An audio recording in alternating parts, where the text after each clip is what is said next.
A single mother was left a $5 stone silo with fire hidden in its walls. Elias Voss, who had crossed 13 winters hauling freight across the plains, told her, "Those little ones will freeze before the first real storm." She had $5, 2 children, and needed fuel she could not haul. On January 12th, 1888, the temperature dropped 60 degrees in 6 hours. But 4 months earlier, Maren Iversdatter Vik had never sealed a wall or wintered alone. She had arrived in the valley 3 days after the auction, riding in the back of a neighbor's wagon because she could not afford the fare on any coach that ran a proper route. The wagon stopped at the edge of a field that was not really a field, just open grass and thistle stretching toward a creek she could not yet see. The driver pointed once and did not wait for her to climb down before he snapped the reins. Maren Iversdatter Vik stood in the September wind with one trunk, one cook stove body missing its middle pipe length, 2 quilts her mother had stitched before the crossing, and a folded paper that said she now owned what no one else had wanted. The silo rose from the grass like a stone chimney built for a house that had never existed. It was round, perhaps 18 feet across at the base, built from field stone hauled and mortared by a man who had apparently understood walls better than he understood debt. Her father. She had not seen him in 9 years. She had not spoken to him in 11. Now she owned what remained of his failure, a roofless cylinder of rock, a collapsed lean-to that might once have been a shelter for animals, and 37 acres of treeless land that produced nothing except wind.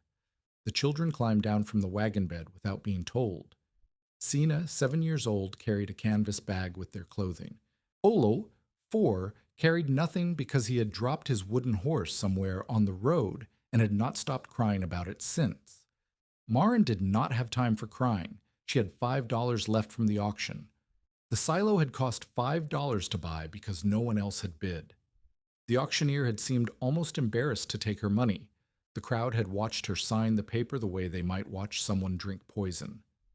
$5, 2 children, no husband, no team, no timber within hauling distance, no credit at any store, no family remaining in the territory, no way to build a proper house before the ground froze, no way to buy 6 weeks of fuel, even if she could find someone to haul it. No way to feed 3 people through the winter on what she could earn before snow closed the roads. Maren walked toward the silo and pressed her hand against the stone. It was warm from the September sun. In 4 months, it would not be warm. In 4 months, the temperature in this valley could drop to 30 below zero, and the wind that was now only inconvenient would become the kind of thing that killed. She had heard the stories. Everyone who lived on the plains had heard the stories. Settlers found frozen in their beds because the fire went out. Children dead in snowdrifts 50 feet from their front doors. Livestock standing stiff in the fields, their eyes open, their breath stopped mid-exhale. This was the place her father had chosen to build something and then die owing money on it. This was the place no one had wanted. This was the place that was now hers, because it was the only place on earth where no one could tell her to leave by week's end.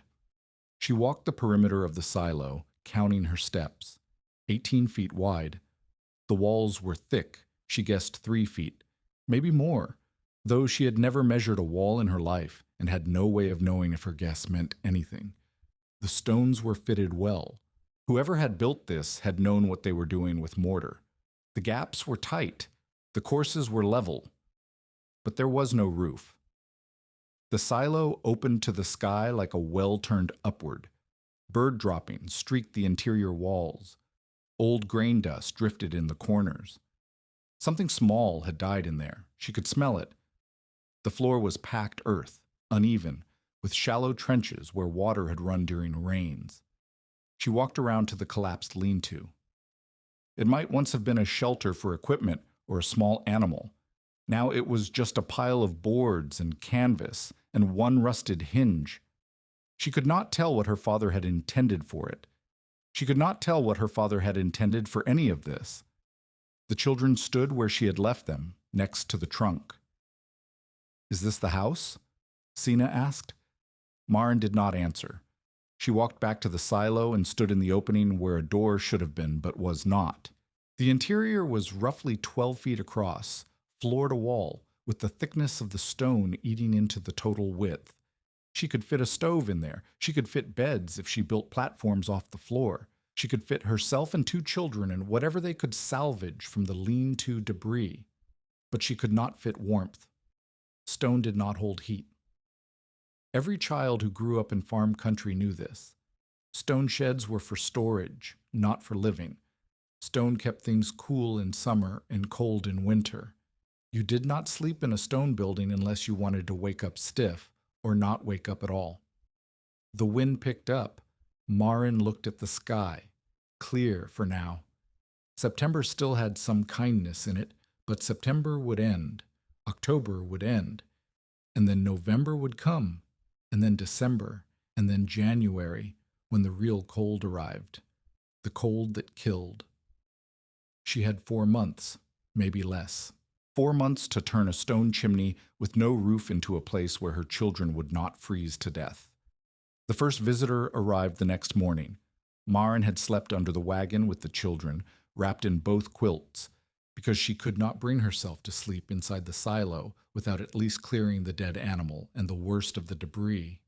She had risen before dawn and spent 2 hours hauling out old grain sacks, bird nests, and the desiccated corpse of something that might have been a fox. She was sweeping the packed earth floor with a bundle of dried grass when she heard hoofbeats. The man who rode up was old in the way that plains men got old, weathered past his years with hands that looked like they had been carved from the same wood as his saddle. He sat on his horse and watched her sweep for a long moment before he spoke. "You're the one who bought Harold's Folly." Maren kept sweeping. "I am Maren Vick. Harold was my father." "I know who you are." The man did not dismount. "I knew Harold, knew him well enough to know he died owing money to half the valley and favors to the other half. Knew him well enough to know that when he built this silo, people said he was touched in the head. People say many things.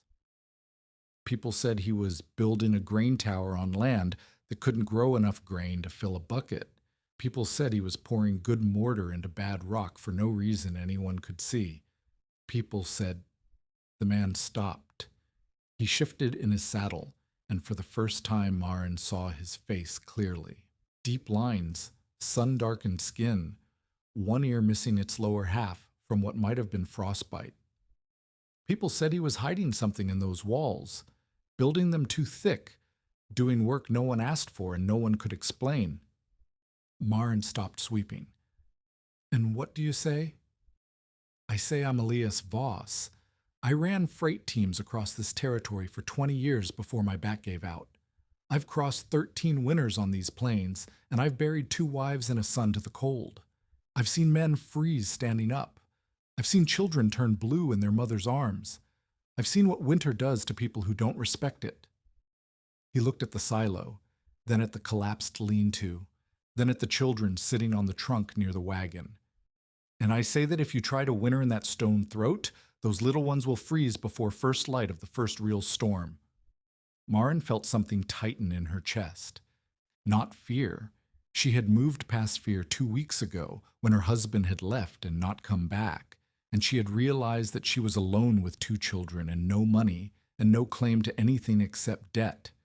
What she felt now was something colder than fear, something harder. "Then what would you have me do, Mr. Voss?" "Leave." He said it simply, without malice. "There's a family in town, the Petersons. They've been looking for help in their kitchen. The wife's sick, and they need someone who can cook and clean and mind the store when the husband's away. They'd take you on. They'd give you a room, meals, maybe a little money come spring. Your children would be warm. They'd be fed. They'd be alive." "And this land?" "Sell it. Abandon it. Give it back to the territory if no one will buy it. What does it matter? Land's no good to you if you're dead."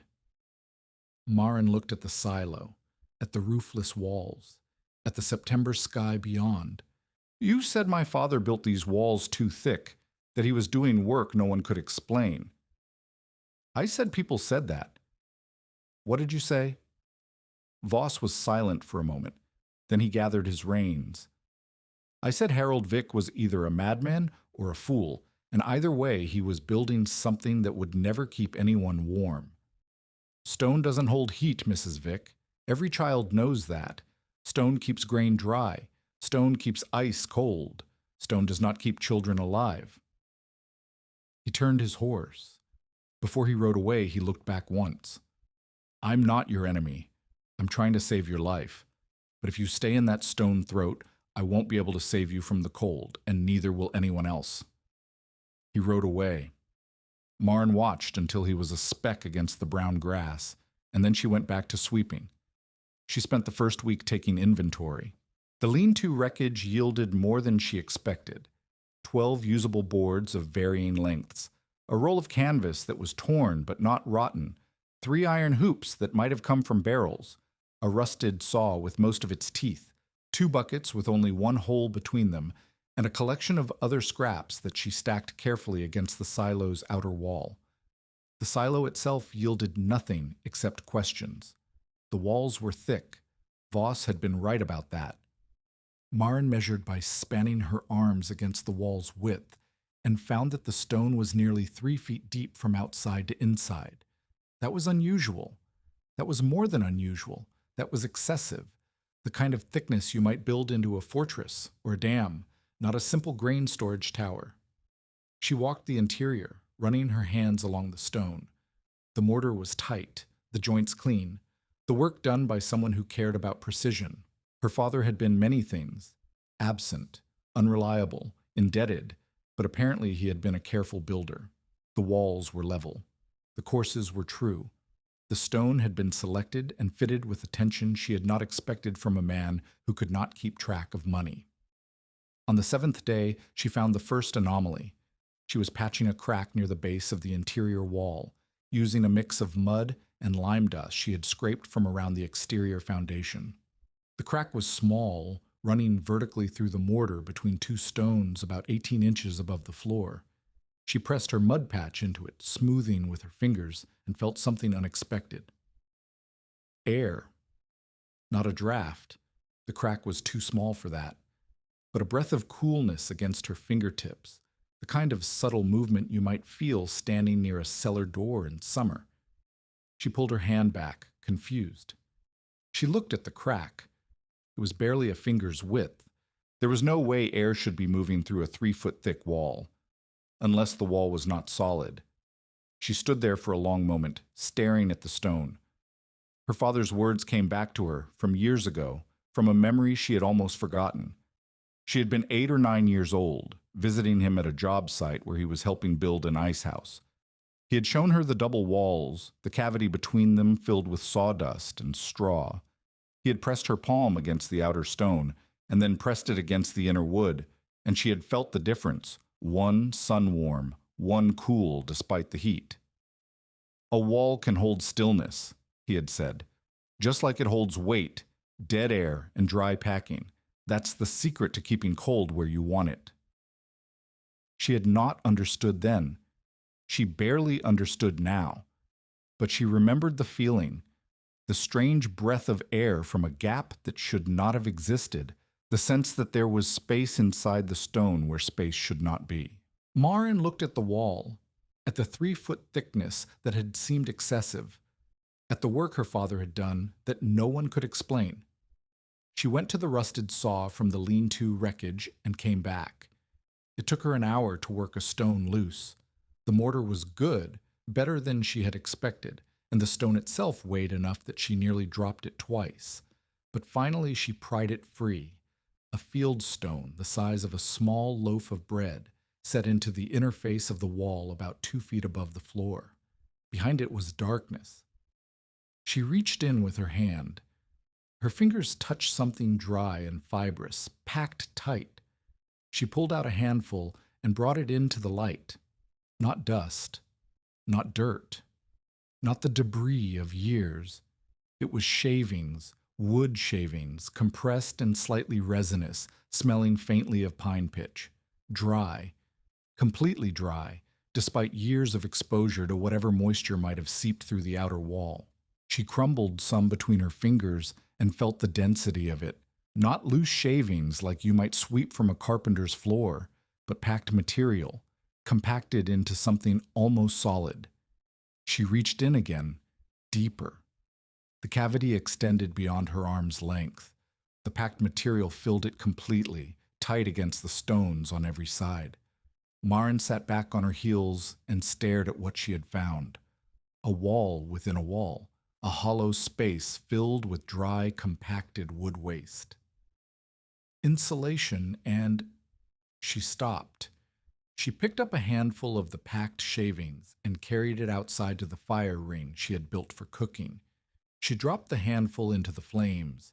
It caught immediately, burned hot, burned clean, burned the way good dry kindling burns when it has been protected from moisture and packed tight enough to hold its structure.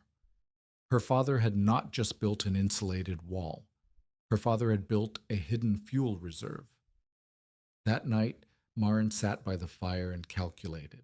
If the cavity extended around the entire circumference of the silo, roughly 56 feet, based on her measurements of the 18-foot diameter, and if it was approximately 18 inches deep and ran from floor to the top of the walls, roughly 12 feet, she did the arithmetic 3 times, scratching numbers in the dirt.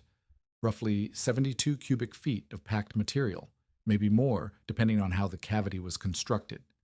She had no way of knowing how dense the packing was, or how much of it was burnable versus just insulation. But even if only half of it would burn, that was more fuel than she could haul in a month. That was more fuel than $5 could buy. That was a reserve that had been sitting inside these walls for years, completely hidden, completely protected from weather, completely dry. Her father had been building something no one understood because no one had looked inside the walls. The question was whether it would be enough. Nels Hoge came by 3 days later. He was younger than Voss, maybe 35, with the broad shoulders and permanent squint of a man who worked outdoors in all weather. He lived on the nearest neighboring claim, about a mile to the south, and he had apparently heard about the woman trying to winter in Harold Vick's silo. "I'm not here to tell you what to do," he said, standing at the edge of her work area.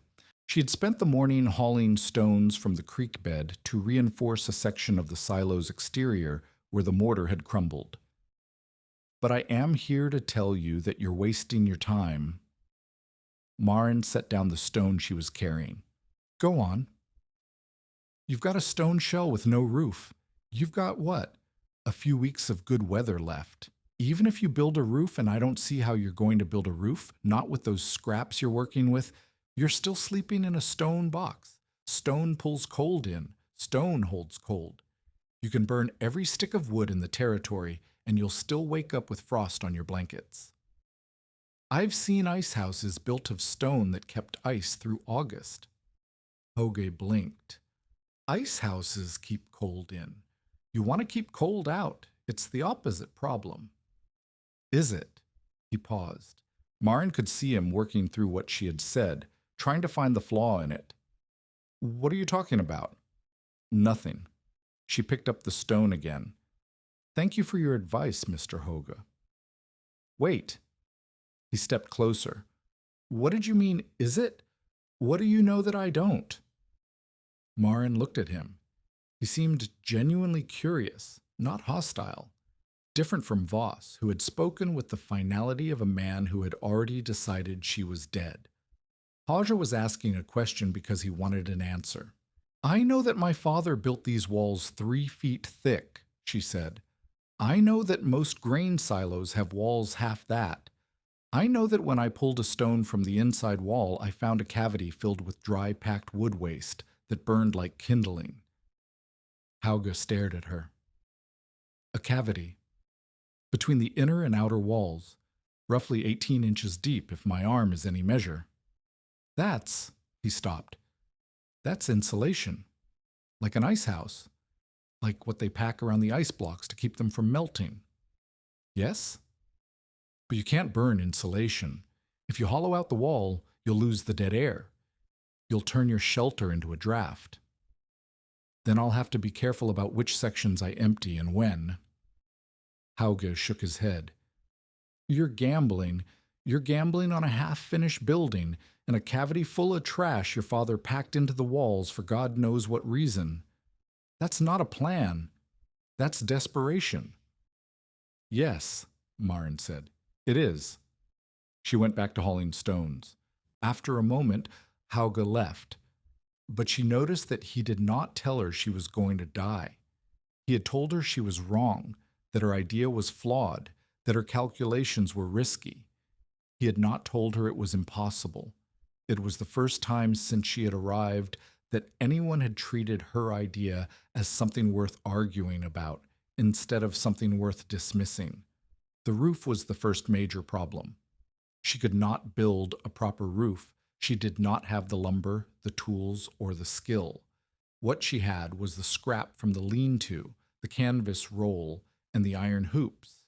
She spent 2 days studying the problem. The silo was round, which meant a conical roof would be ideal, but a conical roof required rafters, and rafters required long, straight boards she did not have. A flat roof would collect water and snow, and eventually collapse. A domed roof required skills she could not imagine learning in the time she had left. In the end, she built something that was not quite any of those things. She bent the iron hoops into curves and lashed them together with rope she had made from twisted grass. She tied the boards from the lean-to across the hoops, creating a rough frame that arched across the silo's opening like a half-closed eye. Over this, she stretched the canvas, then piled sod on top of the canvas. Heavy chunks of prairie turf she cut with the rusted saw and hauled in the buckets. It was ugly. It was low. It sloped badly to one side. But it covered the opening, and when she crawled inside on the fourth night and listened to the wind, she could hear it buffeting the canvas without penetrating. The children slept inside the silo for the first time that night. Maren lay awake, listening to the wind and the settling of the sod, and tried not to think about what would happen when the real storms came. Jonas Red arrived on the 15th day. He came in a wagon with a driver and a man Maren did not recognize sitting beside him. He was dressed better than anyone she had seen since the auction, a wool coat, clean boots, a hat that had been brushed recently. He climbed down from the wagon and looked at her work with an expression that was almost amused. "Mrs. Vick, I heard you were making improvements." Maren was mortaring a seam in the exterior wall. She did not stop working. "Mr. Red, I see you've built yourself a roof." "Of sorts." He walked closer, examining the sod-covered canvas, the crooked boards, the iron hoops visible at the edges. "Creative, though I imagine it leaks." "Not yet." "Give it time." He smiled. It was not a pleasant smile. "I also hear you've been telling people that your father built something special into these walls, some kind of hidden treasure, fuel packed into a secret cavity." Maren felt her hands tighten on the trowel. "I've told Nels Hauge what I found. I have not told anyone else." Word travels. Red walked around the silo, running his hand along the stone. "I knew your father, Mrs. Vick. I extended him credit more than once. He never paid me back. When he died, I was owed $43, more than this land was worth at auction. I bid on the property myself, you know. I bid up to $4. But then you came along with your $5, and the auctioneer was so eager to see someone actually want this place that he closed the bidding before I could counter. The auction was fair. The auction was sentimental." Red stopped in front of her. "I've been in this valley for 12 years. I've watched families arrive with nothing and build something. I've watched families arrive with nothing and die. I know which kind you are, Mrs. Vick. I've seen it before. The desperate ones. The ones who think they can beat the odds with determination and prayer." I'm not praying, Mr. Red. No, you're digging in walls and telling yourself that whatever you find will be enough. He leaned closer. Let me make you an offer. I'll give you $12 for this property. That's more than twice what you paid, more than it's worth to anyone except a fool. Take the money. Take your children. Go work for the Petersons like Voss told you. Be warm this winter. Be alive. And if I refuse? Red's smile widened. Then when the first hard freeze comes, you'll be begging me for credit, firewood, flour, whatever it takes to keep those children breathing. And my terms won't be as generous as $12. He turned and walked back to the wagon. Before he climbed up, he looked at the two children standing near the silo entrance. They're pretty things, he said. It would be a shame for them to suffer because their mother couldn't admit when she was beaten. The wagon drove away. Maren stood motionless until it disappeared over the ridge, and then she went back to work. The mortar was harder to spread now. Her hands were shaking. The first frost came in the last week of September. It was not a hard frost, just a thin rime on the grass and a skim of ice on the water bucket. But Maren knew what it meant. She had perhaps 6 weeks of workable weather left, 6 weeks before the ground froze too hard to dig, before mortar refused to cure, before her hands became too cold to work. 6 weeks to make the silo survivable. She had completed the roof. She had patched the worst of the exterior cracks. She had laid a rough floor of salvaged boards over packed earth, creating a platform to keep the children off the cold ground. She had mapped out 3 sections of the inner wall where she could access the hidden fuel cache without compromising too much insulation. 3 hatches spaced around the circumference that she could open one at a time as winter demanded. What she had not done was install a stove. The cook stove body she had arrived with was missing its middle pipe section, which meant she could not vent it properly. Without proper venting, the smoke would fill the silo and choke them. Without proper venting, a single spark could ignite the dry packed material in the walls and turn the whole structure into a chimney. She needed stovepipe. She did not have money for stovepipe. She could not buy stovepipe on credit. Red had made sure of that, spreading word through the valley that extending credit to the Vic woman was a fool's errand. She considered alternatives, a fire pit in the center with a smoke hole in the roof, but that would require cutting through the sod and canvas, creating a weak point that would leak heat and let in rain. An external fire, but then she would have to leave the silo every time she needed warmth, exposing herself to the wind and cold she was trying to escape. She needed stovepipe. On the morning of October 3rd, she found it. Nels Hauge had left it leaning against the silo door sometime before dawn, a 4-foot length of tin stovepipe, slightly dented but intact. There was no note. There was no explanation. When she walked to his claim that afternoon to thank him, he was in the field and did not come to the door. His wife came instead, a thin woman with tired eyes who looked at Maren the way you might look at someone who had contracted a disease. He found it cheap, the woman said. Said someone had left it at the general store and no one claimed it. Said it would just rust if nobody used it.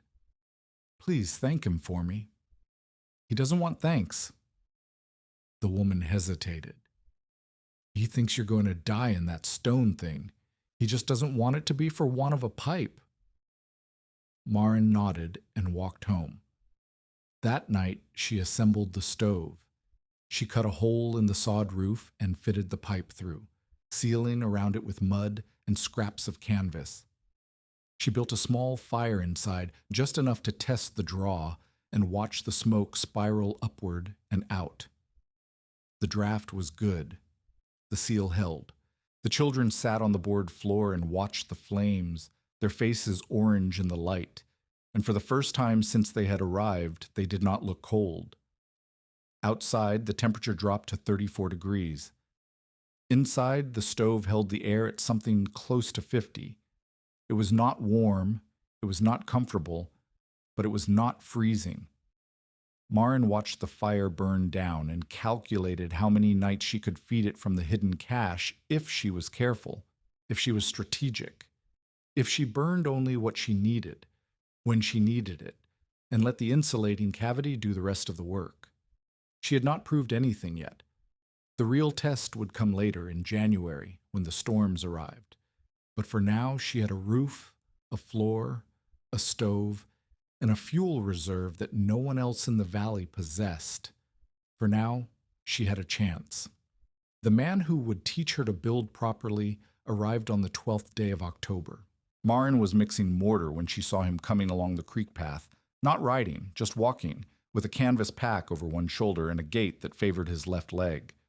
He was old, perhaps 55 or 60, with a face that looked like it had been carved by weather and then abandoned halfway through. One eye was missing, the socket covered by a leather patch that had darkened with age. He stopped at the edge of her work area and watched her spread mortar into a crack for a full minute before he spoke. "That mix is too wet." Marin looked up. "I beg your pardon?" "Your mortar. Too much water. It'll cure soft, and when the frost comes, it'll pop right out of that seam like a cork from a bottle." He walked closer, moving with the careful deliberation of someone whose body had stopped cooperating years ago. "You want it thick, thick enough that it holds its shape when you pull your trowel away. Like this." He reached down, scooped a handful of her mortar, and squeezed it. Water dripped between his fingers. Then he picked up a handful of the dry lime and sand mix she had been using and added it to the wet portion, working it with his hands until it held together in a dense ball. "Or see? When you press it into the seam, it won't slump. It'll stay where you put it, and when it cures, it'll be hard enough to outlast you." Marin wiped her hands on her apron. "Who are you?" "Ansel Brackett. I live in the dugout by the Second Creek Bend, about a mile and a half west." He handed her the corrected mortar. "I built railroad bridges for 18 years before my back decided it was finished. Laid enough stone to pave a road from here to Omaha. I know mortar."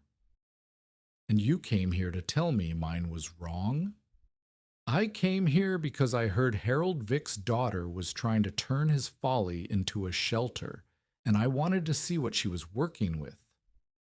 He looked at the silo, at the crude sod roof, at the smoke staining the canvas where the stovepipe emerged. "I knew your father. Not well, but well enough. He helped me set posts for a lime kiln 2 years before he died.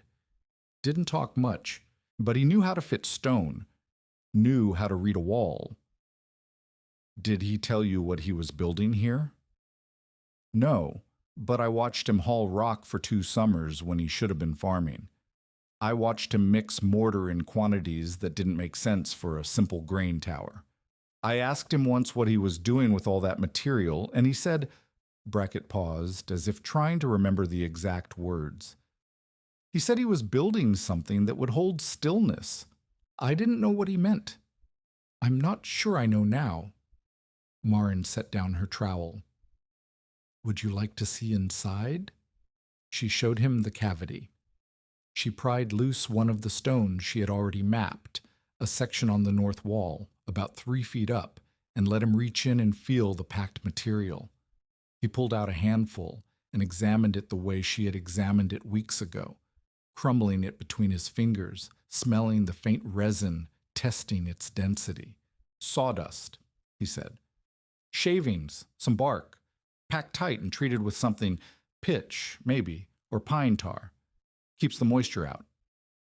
He looked at the cavity, then at the thickness of the wall, then at Marin. "He built an ice house inside out." "That's what I thought." "An ice house keeps cold in. You're trying to keep heat in and cold out. Same principle, different direction." Brackett replaced the stone, fitting it back into its socket with a precision that made Marin realize how clumsy her own repairs had been. The cavity insulates. The stone breaks wind. The packed material stays dry because it's protected from weather on both sides. And if you need to, you can burn it. That's the gamble. It's not a gamble if you know how much you have and how much you need. He turned to face her fully. His one good eye was sharp, appraising. You've been pulling stones to see how far the cavity goes. Have you measured it? I've estimated roughly 70 cubic feet, maybe more. That's not measuring, that's hoping. He pointed to the wall. You need to know exactly how much burnable material is in there and exactly how much wall you can afford to hollow before you compromise the insulation. You need to know how fast that material burns, how hot, how long. You need numbers, not guesses. I don't have tools for that kind of measurement. I do. Brackett shouldered his pack. I'll come back tomorrow. We'll do this properly. He walked away before she could thank him. Brackett returned the next morning with a canvas roll of tools Marin had never seen before. Calipers, a folding rule marked in inches and fractions, a small scale for weighing, and a set of metal probes of varying lengths. They spent 3 days measuring. First, they mapped the cavity itself. Brackett showed her how to insert a probe through gaps in the mortar to determine depth without removing stones. The cavity was not uniform. It varied from 14 inches in some places to nearly 20 in others, following the irregular shapes of the field stones that formed the walls. But it was continuous, running around the entire circumference of the silo without interruption. Second, they calculated volume. Brackett made her do the arithmetic herself, correcting her when she rounded too generously. The total came to 81 cubic feet of packed material, more than she had estimated, but not as much as she had hoped. Third, they tested burn rate. They pulled 3 blocks of the packed material from different sections of the wall and burned them one at a time in the stove, timing how long each block lasted and how much heat it produced. The results varied. Some blocks burned hot and fast, consumed in 20 minutes. Others smoldered for nearly an hour, producing less heat but lasting longer. The average was somewhere between a fist-sized block providing roughly 45 minutes of moderate warmth. Now you can calculate, Brackett said when the tests were done. How many hours of fire do you need per day to keep this space above freezing? Marin thought about it. Depends on the outside temperature. On calm nights, maybe 6 hours. On windy nights, maybe 12. On the worst nights, you might need to burn continuously, let's say 18 hours. Brackett pulled out a stub of pencil and began scratching numbers on a piece of bark. 18 hours, 45 minutes per block. That's 24 blocks per day at maximum. 81 cubic feet of material, assuming each cubic foot yields roughly 12 blocks. That's 972 blocks total. Closer to 1,000, accounting for waste. At 24 blocks per day, that's 41 days of continuous maximum burn. He looked up. How long is winter? Marin felt her stomach tighten. 4 months, maybe 5. 120 days at minimum, you have enough fuel for 41 days of worst-case burning. Brackett set down his pencil. Which means you cannot burn at maximum rate for more than a third of the winter. You need to use the insulation to do most of the work. You need to seal every crack, block every draft, and burn only when you absolutely have to. You need to treat every block like it's the last one in the wall.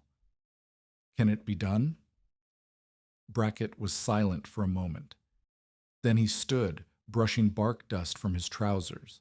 Your father built something unusual here. He built walls that hold stillness, like he said. If you use them right, if you burn smart instead of burning scared, you might make it through. But you'll have to learn to read this building the way a sailor reads the wind. You'll have to know when to burn and when to trust the walls. You'll have to make decisions in the dark, in the cold, when your children are crying and every instinct tells you to throw more fuel on the fire. He looked at her with his one good eye. I can teach you, but I can't make the decisions for you when the time comes. The lessons came in fragments, scattered across the shortening days of October. Brackett did not lecture. He showed. He demonstrated. He made Marin repeat tasks until her hands knew them without her mind having to guide them. The first lesson was mortar. Proper mortar, mixed to the right consistency, applied in thin buttered layers rather than thick, hopeful gobs. He made her practice on the exterior wall, filling hairline cracks she had not even noticed, sealing gaps where wind could whistle through. Frontier warmth is about controlled air, he said. You don't need a big flame. You need to keep the heat you have from escaping.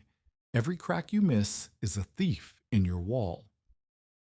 The second lesson was draft. He taught her to read air movement the way she might read water flow, to feel the subtle currents, to identify where cold was entering and warm was leaving. They spent an afternoon with a tallow candle, holding it near every seam and joint, watching the flame bend and flicker. Each flicker was a leak. Each leak was heat lost. Your enemy is not the cold, Brackett said. Your enemy is the wind. Cold is just absence of heat. You can fight absence. Wind steals heat actively.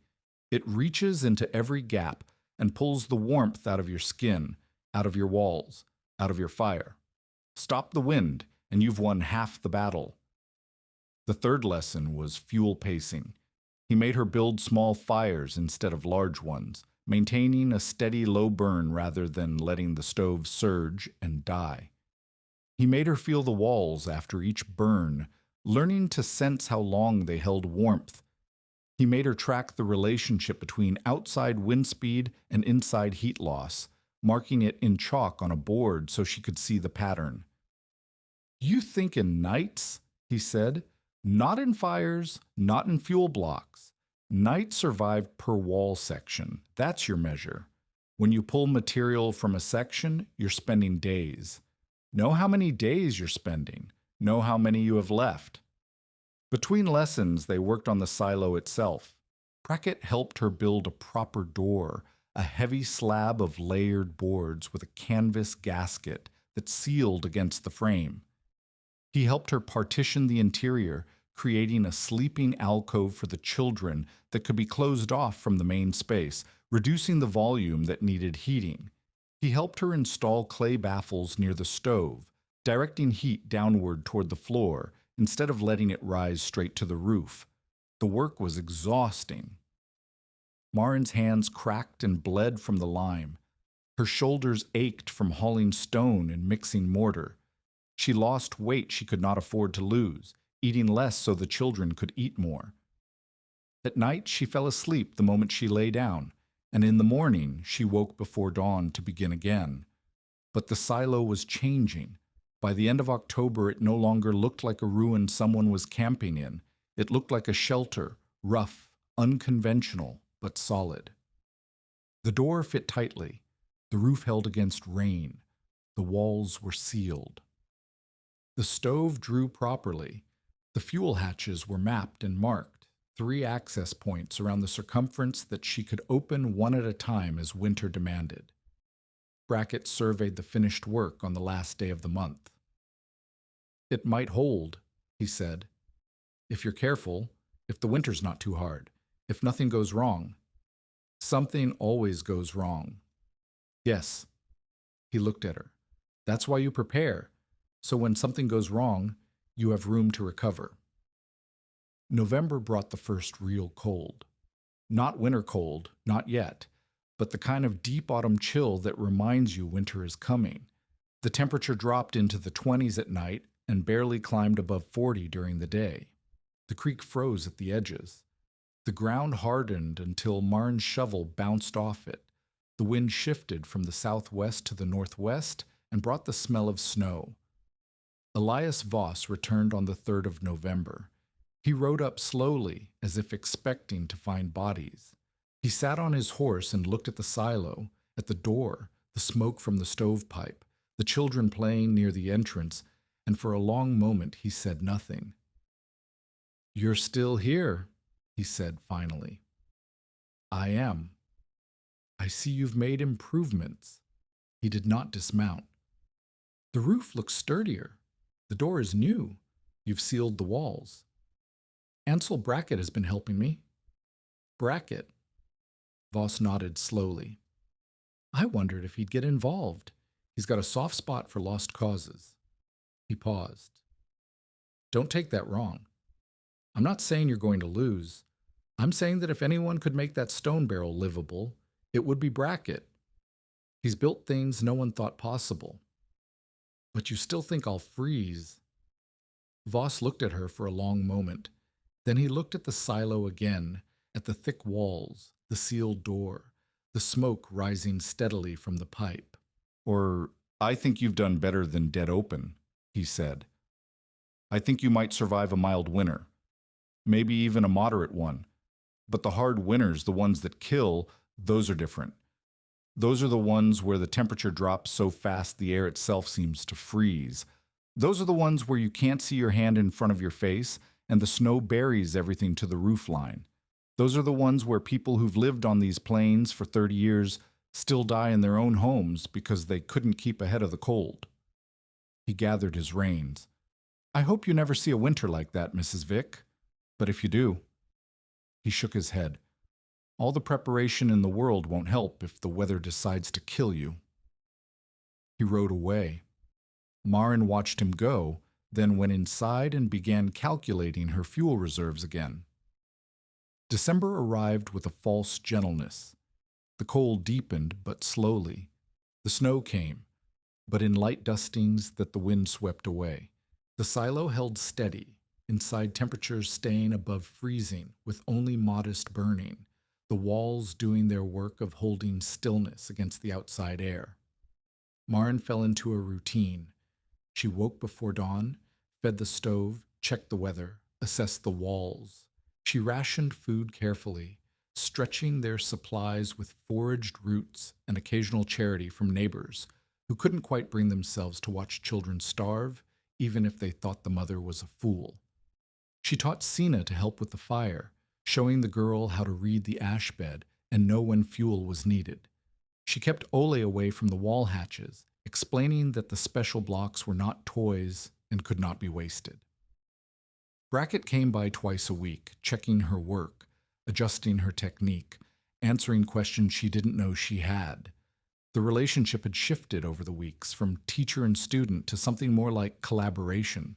He no longer corrected her mortar. She mixed it right the first time. He no longer had to show her where drafts were hiding. She found them herself, sealing them before he arrived. You're building like a builder now, he said one evening, warming his hands by her stove. Not like someone running from disaster. That's the difference between surviving and living. What do you mean? When you first arrived, you were trying to outrun winter. Everything you did was emergency work, patching, scrambling, hoping. Now you're thinking ahead. You're making choices based on what might happen next week, next month. You're not just reacting anymore. You're planning. He pulled out his pipe and began filling it with tobacco. His hands moved slowly, deliberately, the way they did when he was about to say something he'd been thinking about for a while. Your father was like that? A planner? He thought in years, not days. Most people on these plains think about getting through the next season. Your father was thinking about what would happen 10 seasons from now, 20. That's why he built these walls the way he did. He was solving a problem that hadn't arrived yet. He never told me any of this. He didn't tell anyone. That was his mistake. Brackett lit his pipe and drew on it slowly. A man can have all the knowledge in the world, but if he doesn't pass it on, it dies with him. Your father understood walls. He understood insulation and fuel and how to hold warmth in a cold country, but he kept it to himself, and when he died, all that understanding would have died too. He looked at her through the smoke. Except you're here now. You found what he built, and you're learning what he knew. He paused. Don't make his mistake. When this is over, if you survive, teach someone else. Pass it on.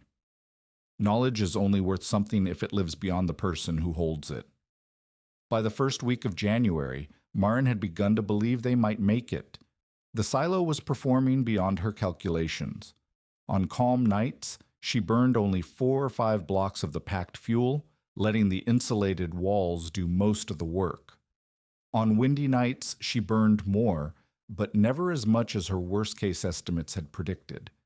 The sleeping alcove held heat better than the main space, so she kept the children there during the coldest hours, covering them with both quilts and banking the fire low.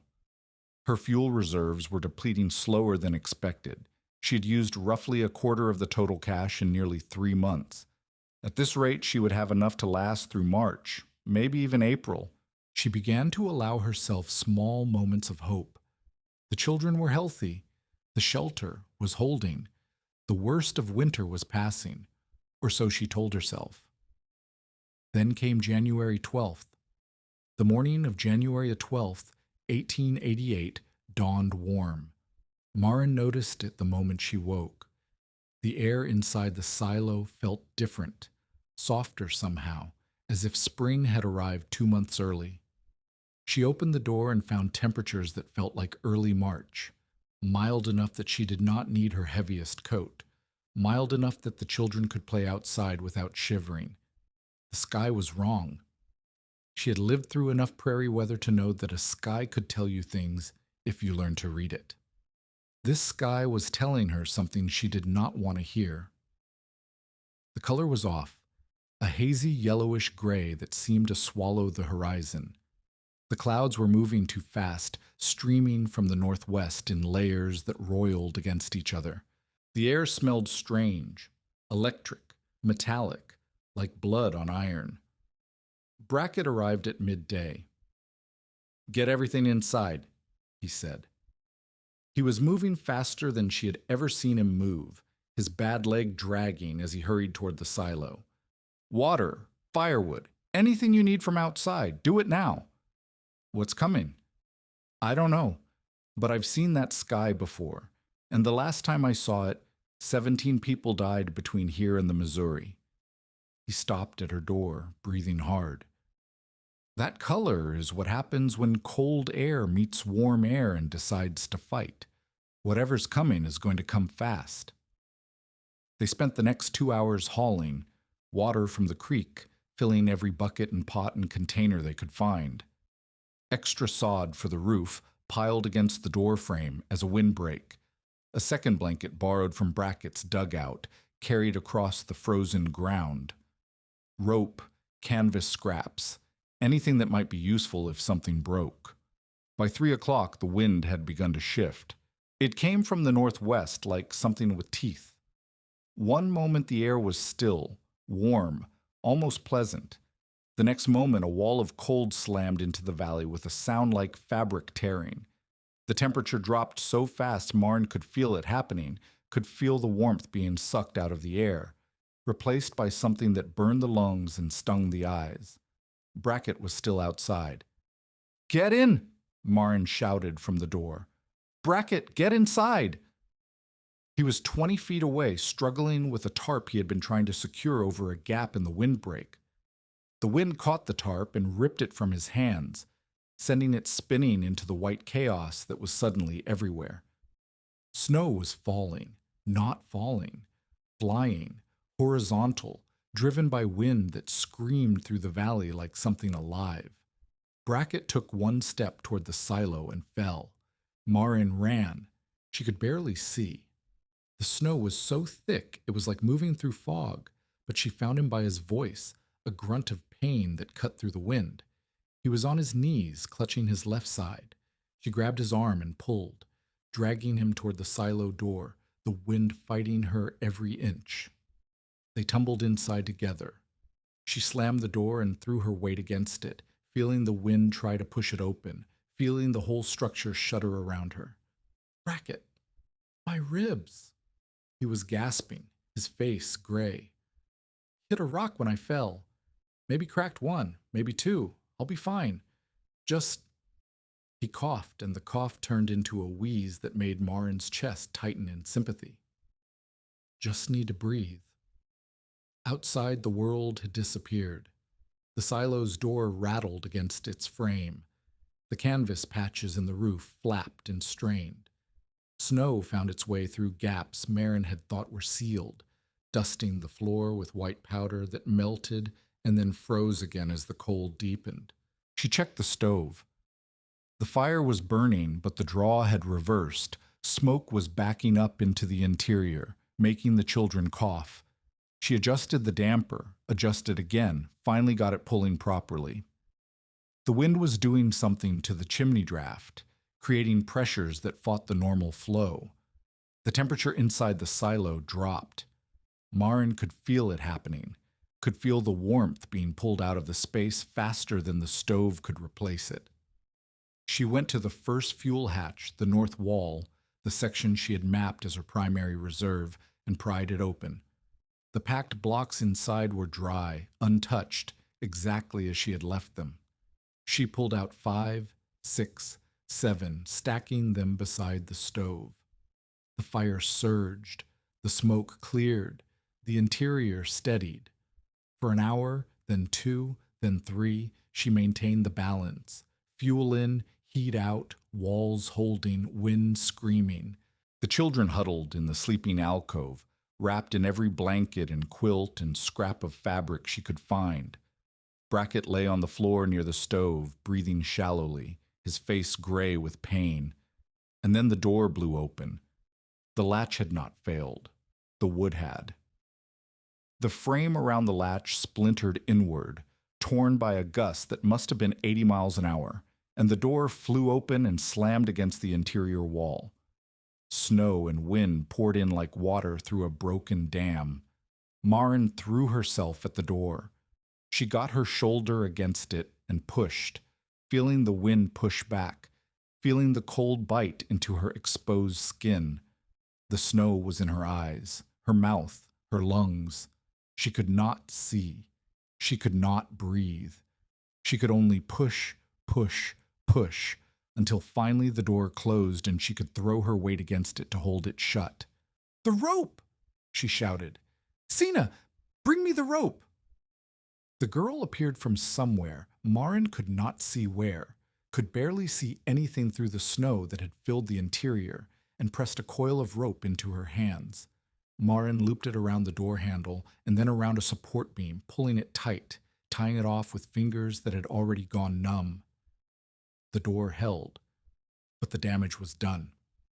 Snow covered everything, the floor, the stove, the blankets in the sleeping alcove. The temperature inside had crashed.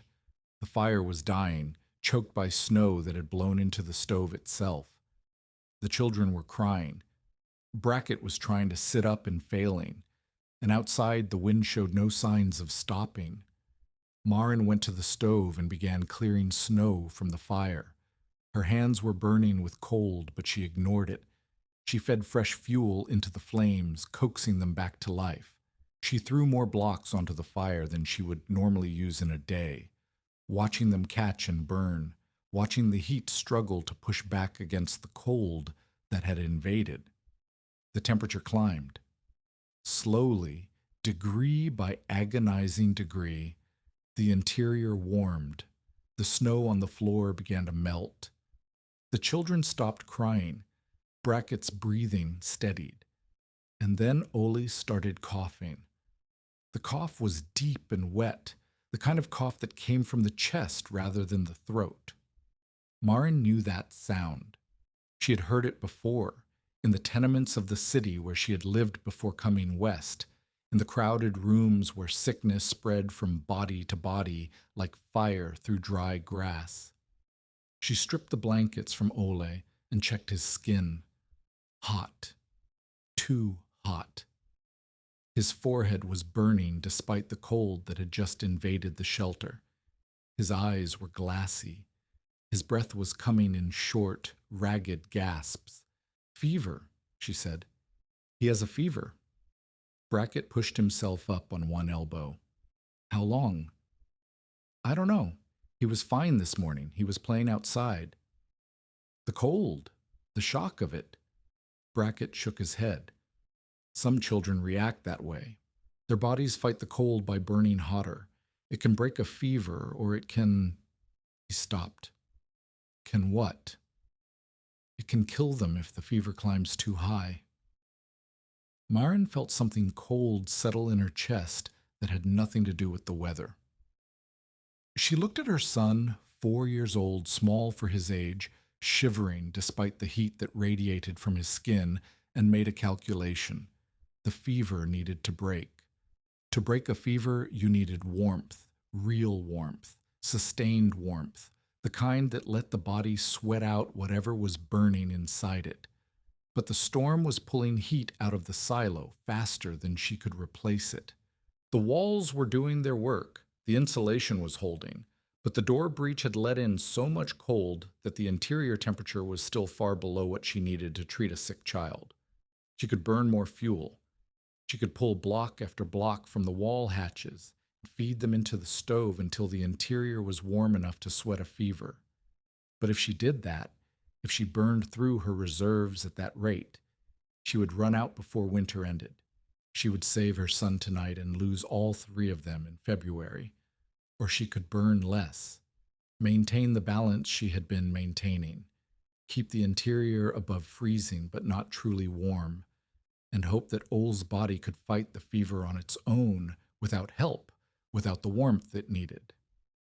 She looked at the fuel stacked beside the stove. She looked at the wall hatch, still open, showing the packed blocks waiting inside. She looked at her son, who was shaking now, his small body convulsing with chills that were not from cold. She pulled more fuel from the wall. The night became a war on 2 fronts. On one front was the storm. The wind never stopped.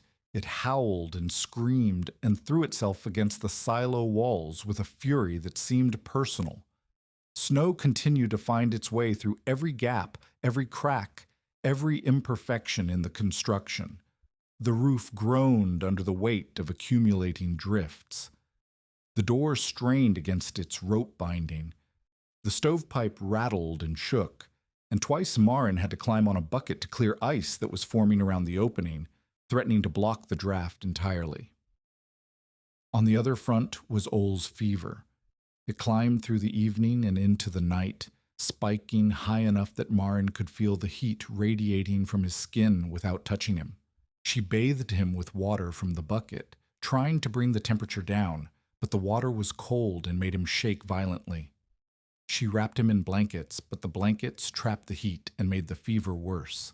She fed him small sips of water, but he vomited most of it back up. Brackett tried to help, but his ribs made movement agony. He lay near the stove and talked Maren through what to do, keep the child hydrated, keep him warm but not hot, watch for signs of crisis. But he could not rise to help her. Sina did what she could, fetching water and blankets and fuel blocks, her face pale and frightened in the firelight. By midnight, Ole had stopped shaking. Maren did not know if this was good or bad. His breathing had steadied, but his skin was still burning hot. His eyes were closed, but he was not sleeping. His body was too still, too quiet, as if waiting for something. She knelt beside him and pressed her hand to his forehead. "Please," she whispered, "please." She did not know who she was talking to. She did not believe in prayer, not anymore, not after everything that had happened, but she said the word anyway, because it was the only word that fit what she was feeling. Outside, the wind screamed. Inside, the fire burned, and Maren waited. The fever broke at 3 in the morning. One moment Ole was burning, his skin dry and hot, his body rigid with whatever was consuming him from inside. The next moment he was sweating, rivers of sweat pouring from his forehead, his neck, his chest, soaking the blankets beneath him. Maren stripped the wet blankets and replaced them with dry ones. She gave him water, and this time he kept it down. His breathing deepened, his body relaxed. He opened his eyes and looked at her, and for the first time since the fever started, he seemed to see her. "Mama? I'm here. I'm here."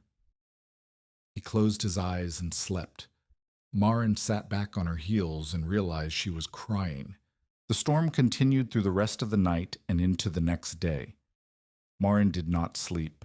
She maintained the fire, burning fuel at a rate that terrified her, knowing she had no choice. She monitored Ola, checking his temperature every hour, watching for signs that the fever might return. She helped Brackett shift position when his ribs made lying still unbearable. She held Sina, who had fallen asleep against her shoulder sometime around dawn and had not moved since. Around midday, a sound came from outside that was not wind, a voice, human, barely audible, screaming something that might have been a word. Marin went to the door and pressed her ear against it. The voice came again, closer now, desperate. "Help!" She untied the rope and pulled the door open. A boy fell through the opening. He was perhaps 12 years old, coated in snow, his face so white with cold that his lips had turned blue. His eyes were open but unseeing, rolled back in his head. He was not shivering, and Marin knew enough about cold to know that this was a bad sign. When a freezing person stopped shivering, it meant their body had given up trying to warm itself. She dragged him inside and slammed the door. "Brackett, I see him." Brackett was already struggling to sit up. "Get his wet clothes off, all of them. Wrap him in dry blankets, close to the stove but not touching it. Don't rub his skin, you'll damage the tissue. Just warm him slowly." Marin worked quickly, stripping the boy's frozen jacket and trousers, peeling away boots that had filled with snow. His skin was waxy, mottled with patches of white where frostbite had already set in. His breathing was shallow, barely visible. She wrapped him in the last dry blanket and positioned him near the stove. Then she pulled more fuel from the wall hatch and fed it to the fire. The interior warmed. The boy's color began to return, slowly, painfully, his white skin flushing pink and then red as blood flowed back into damaged tissue. He moaned, his eyes fluttered. He began to shiver, violent, convulsive shakes that racked his whole body. "That's good," Brackett said. "Shivering means his body's fighting. Keep him warm." Marin kept him warm. The storm broke on the morning of January 14th. Marin opened the door to a world transformed. The snow had piled in drifts that reached the roofline of the silo in places, burying the exterior walls up to the level of the door. The sky was clear, achingly, impossibly clear, the kind of blue that hurt to look at. The temperature had plummeted to something she could not measure but could feel. Cold that burned the lungs, cold that froze moisture in the nostrils, cold that killed. The valley was silent. No wind, no birds, no sounds of animals or people or life, just white and blue and cold, and the smoke from her stovepipe rising straight up into the still air. She walked outside for the first time in 2 days and looked at what the storm had done. The windbreak she and Brackett had built was gone, buried, or blown away. The path to the creek was invisible, lost under drifts. The lean-to debris she had been saving for future repairs had vanished. The world had been erased and rewritten in white. She turned and looked at the silo. It stood. The walls were intact. The roof had held, though it sagged under the weight of snow and would need clearing. The door was damaged but functional. The stovepipe was still drawing, smoke rising steadily into the frozen air. The stone had kept the heat. The insulation had held. The fuel had burned when she needed it, hot and clean, from reserves that had stayed dry while everything outside was buried in ice. Elias Voss had said that stone could not keep children alive. Jonas Red had said that the hidden cache was trash and poison. The whole valley had said that she was a fool for trying to winter in a grain tower with a rag roof and no proper fuel supply. They had been wrong. Marin stood in the snow and looked at the silo, at the ugly, improvised, impossible shelter that had just saved 4 lives, and for the first time since she had arrived in this valley, she allowed herself to believe that she might survive. The boy's name was Thomas Ingen. He was 11 years old, the son of a family that lived 3 miles to the east. When the storm had hit, he had been walking home from a neighbor's farm, where he had been helping with chores. He had gotten turned around in the whiteout, lost the path, wandered for hours. He had seen the smoke from Marin's stovepipe and followed it, but by the time he reached the silo, he had been too far gone to do more than scream for help. His fingers and toes would bear the scars of frostbite for the rest of his life, but he would live.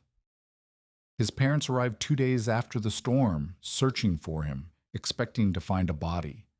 When they found him alive, wrapped in blankets in a stone silo that should not have been able to keep anyone warm, they stood in the doorway and stared as if they had witnessed a miracle. "How?" his father kept asking. "How did you do this?" Marin did not know how to answer. She did not have words for what her father had built, or for what she had learned, or for what the walls had done when everything else failed. She just showed them the fuel hatch, the cavity behind it, the packed blocks that had burned through the worst night of the worst storm in memory. And they understood. The valley began arriving at her door on the 3rd day after the storm. They came singly at first, then in pairs, then in groups, neighbors she had never met, families from claims she had never visited, people who had heard somehow that the woman in Harold Vick's Stone Folly had survived the worst blizzard in memory with 2 children, a wounded man, and a half-frozen boy she had pulled from the snow. They came to see if it was true. Elias Voss was among the first. He rode up on the morning of January 16th, his horse picking its way through drifts that still reached the animal's chest in places. He dismounted slowly, the way old men dismount when their joints have stiffened in the cold, and stood looking at the silo for a long moment before he walked to the door. Marin was inside, feeding the stove. She heard his knock and opened to find him standing with his hat in his hands, his weathered face unreadable. "May I come in?" She stepped aside. Voss entered the silo and stopped. He looked at the walls, at the sealed seams, at the fuel hatch she had left partially open so the packed blocks were visible. He looked at the stove still burning steadily. He looked at Brackett, propped against the wall with his ribs bandaged. He looked at the children, healthy and warm, playing with scraps of rope near the sleeping alcove. "I told you stone could not keep children," he said quietly. "You did." "I told you they would freeze before first light of the first real storm." "You did." Voss was silent for a moment. Then he walked to the open fuel hatch and reached inside. He pulled out one of the packed blocks and examined it the way Brackett had examined it months ago, crumbling it between his fingers, smelling the resin, testing its weight. "Your father built this?" "Yes." "And you figured out how to use it?" "Brackett helped me understand the mathematics. But the building itself? That was my father's work." Voss replaced the block carefully. He turned to face her, and for the first time since she had met him, his expression was not dismissive or pitying or resigned. It was something else, something that might have been respect. "I have crossed 13 winters on these plains," he said. "I have buried 2 wives and a son to the cold. I've seen every kind of shelter fail and every kind of preparation prove inadequate. I thought I knew what worked and what didn't." He paused. "I was wrong about this. I was wrong about you. Thank you for saying so. I'm not finished." He looked around the interior again, as if memorizing it. "The Hendrickson family, 2 miles north, their woodpile is buried under 8 feet of drift. They've been burning furniture since the storm broke. The Olmsted claim, 4 miles east, their roof collapsed under the snow weight, and they're living in their barn with their livestock. The schoolhouse in town lost its stove when the chimney cracked, and they've got 11 children with nowhere warm to go." He met her eyes. People are going to die in the next few weeks. Not from the storm itself. The storm is over. From what comes after. From the cold that stays, and the fuel that's gone, and the shelters that failed. He gestured at the walls around them. You have something here that works. Something that kept 4 people alive when it should have been impossible. If you're willing to share what you know, I am willing. Then I'll send them to you. Anyone who wants to learn. Anyone who needs help. He put his hat back on. I told the whole valley you were going to die. The least I can do is tell them I was wrong. He left without waiting for a response. The Hendricksons arrived that afternoon. There were 5 of them, a father, a mother, and 3 children ranging from 4 to 12 years old. They looked like they had not slept in days. The father's hands were wrapped in rags that might once have been white, but were now gray with ash and grime. The mother carried the youngest child on her hip, and the child was not moving, just staring with the blank exhaustion of someone who had stopped expecting anything. Voss said you could help, the father said. He was a big man, broad-shouldered, the kind of man who looked like he should be able to solve any problem with strength alone, but his voice was thin, uncertain. He said you knew something about keeping warm without a woodpile. Maren invited them inside. She showed them the walls. She showed them the cavity. She showed them the packed fuel blocks and explained how they burned, hot and clean, protected from weather, available when everything outside was buried or frozen. We can't build this, the mother said. Her voice was flat, defeated. We don't have stone walls. We have a frame house with board siding. We can't pack fuel inside our walls. No, Maren agreed, but you can apply the same principle differently. She explained what Brackett had taught her about draft control. She explained how to seal gaps, how to reduce the volume being heated, how to burn small and steady instead of large and wasteful. She explained how to prioritize, which rooms to abandon, which to defend, how to concentrate warmth where it would do the most good. Your woodpile is buried, she said. But buried is not gone. If you can dig a tunnel to it, even a small one, you can pull fuel out without exposing the whole pile to wind and weather. The snow itself becomes insulation. It protects what's underneath. The father stared at her. A tunnel, through the drift. It will take work, but less work than freezing. They left with a plan. Not a perfect plan, not the kind of plan that would have saved them if they had started in October, but something, a direction, a way to survive the next few weeks until the weather broke and the snow began to melt. The Olmsteads came the next day, then the Fishers, then a family named Dahl, whose claim Maren had never heard of, who had walked 6 miles through waist-deep snow because someone had told them the woman in the stone silo knew how to stay warm. Maren taught them all. She could not give them what she had, the double walls, the hidden cavity, the years of planning her father had put into this structure. But she could give them the principles, seal the gaps, control the draft, burn smart, not scared. Reduce the volume you're trying to heat. Protect your fuel from weather. Think in nights survived, not fires built. Brackett helped when he could, though his ribs kept him from doing much physical work. He corrected her explanations when she oversimplified. He added details she had forgotten.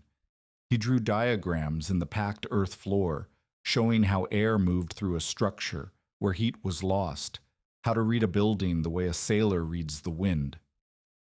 You're becoming a teacher, he said one evening after the last visitors had left. Whether you meant to or not. I'm just telling people what you told me. No, you're translating it. Taking what I know about stone and mortar and making it work for people who have neither. He shifted against the wall, wincing as his ribs protested. That's harder than it sounds. Knowledge is useless if it can't travel from one mind to another. You're making it travel. Marin looked at the door, thinking about the families who had passed through it in the past few days. The Hendricksons with their buried woodpile, the Olmsteads with their collapsed roof, the Dahls who had nothing except desperation and a willingness to walk 6 miles for advice. "It's not enough," she said. "Teaching people to survive is not the same as giving them something that actually works. They're patching holes in sinking boats. They need boats that don't sink." "Then build them." She looked at Brackett. "Build what?" "Boats that don't sink." He gestured at the walls around them. "You've proven the principle. Double walls with insulated cavities, protected fuel reserves, structures that hold stillness. Now prove it can be replicated. Show people how to build what your father built, not just how to survive without it." "I don't know how to build, not really. I've learned to patch and seal and maintain, but I've never built a wall from nothing." "Then I'll teach you." Brackett pushed himself upright, ignoring the pain in his face. "When my ribs heal, we'll start. We'll build something together, a cellar addition maybe, or a retrofit for someone's existing structure. Something that proves this can be done by ordinary people with ordinary materials. Something that shows the valley what's possible." Nels Hauge came by 3 days later. He stood in the doorway of the silo with his hat in his hands, looking at the interior with an expression Marin could not quite read. He had not visited since before the storm. He had not sent word. But here he was, shifting his weight from foot to foot like a man working up the courage to say something difficult. "I heard about what you did," he said finally. "The boy, the Engen boy, you saved his life." "He would have died otherwise." "Yes." Hauge nodded slowly. "He would have. And the families you've been teaching, the Hendricksons, the Olmsteads, they're saying you gave them something. Not charity, knowledge, things they can use." "I told them what I learned, that's all. That's not nothing." He looked at the fuel hatch, still visible, the packed blocks gleaming faintly in the firelight. "I said you were gambling. I said your idea was flawed. I said you were desperate." "You did." "I was right about the desperation, wrong about everything else." He paused. "I want to learn what you know, not just the survival tricks, the real thing, how to build walls that hold stillness, how to create reserves that stay dry, how to—" He stopped as if embarrassed by his own eagerness. "I want to understand what your father understood." Marin studied him for a moment. The practical skeptic, the man who had challenged her calculations, who had left stovepipe at her door without acknowledgement, who had predicted her failure without malice. He was standing in her shelter now, asking to be taught. "Come back tomorrow," she said. "Bring a trowel if you have one. We'll start with mortar." Jonas Red did not come to the silo. But Marin heard what he was saying. The stories came from the families who visited, fragments of conversation, overheard remarks, the kind of gossip that traveled through small communities like water through cracks. Red was telling people that Marin had gotten lucky, that the storm had not been as bad as people claimed, that the hidden fuel cache was a fire hazard, a death trap waiting to happen, that anyone who tried to copy her methods would burn their families alive. "He's scared," Brackett said, when Marin told him what she had heard. "You've proven something that threatens his business. He profits when people are desperate, when they need credit for fuel they can't afford, when they're willing to sell their claims cheap because they don't think they can survive another winter. You've shown people they can survive without him. Of course he's trying to discredit you." "What do I do?" "Nothing. Keep teaching. Keep building. Let the results speak for themselves." Brackett shifted against the wall, his face tightening with pain. "Red will either adapt or he'll become irrelevant. Either way, it's not your problem." But it was her problem, Marin thought, because Red was not just spreading rumors, he was spreading doubt, and doubt could kill people just as surely as cold. February came with a bitterness that tested everything Maren had built. The temperatures stayed brutal, 10 below, 15 below, 20 below on the worst nights. The snow did not melt. The wind returned in gusts that found every gap she had missed, every seal that had weakened, every place where her work was not quite good enough. The fuel reserves depleted faster than her calculations had predicted, because she was not just heating her own family anymore. She was heating Brackett, who was still too injured to return to his dugout.